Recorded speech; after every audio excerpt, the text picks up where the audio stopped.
पहली बार जब उसने ज़ॉम्बी को मारा तो इससे छोटा शू बड़ी उलझन में पड़ गया। होश संभालने के बाद सुरक्षा के लिहाज से उसने लाश को बालकनी से नीचे फेंक दिया और फिर सर्फबोर्ड से टूटे हुए पाइप को बंद कर दिया।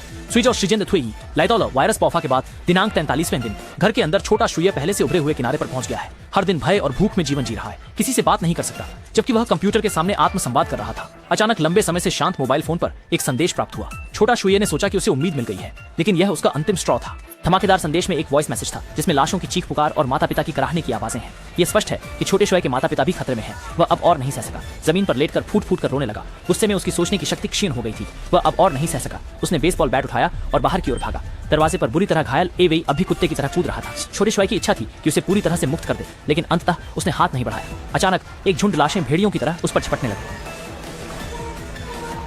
सौभाग्य से उसके पैर और हाथ अभी भी तेज थे। वह सुरक्षित मार्ग में दौड़कर एक हादसे से बच गया। वह सीढ़ियों से नीचे आया, तब जाकर पता चला कि अब पूरी इमारत पर ज़ॉम्बियों का कब्जा था। इस समय उसका दिमाग भी ठंडा हो गया था और वह हड़बड़ी में ज़ॉम्बियों के हमले से बचते हुए आखिरकार कमरे में वापस लौट आया। जैसे ही छोटा शुया बैठा और अपनी दिल की धड़कन को शांत किया, अचानक कमरे की सारी लाइटें बुझ गईं। खिड़की से देखा तो पूरा शहर अंधकार में डूबा हुआ था और यहाँ तक कि उसके दिल की आखिरी चिंगारी को भी अंधकार ने निगल लिया।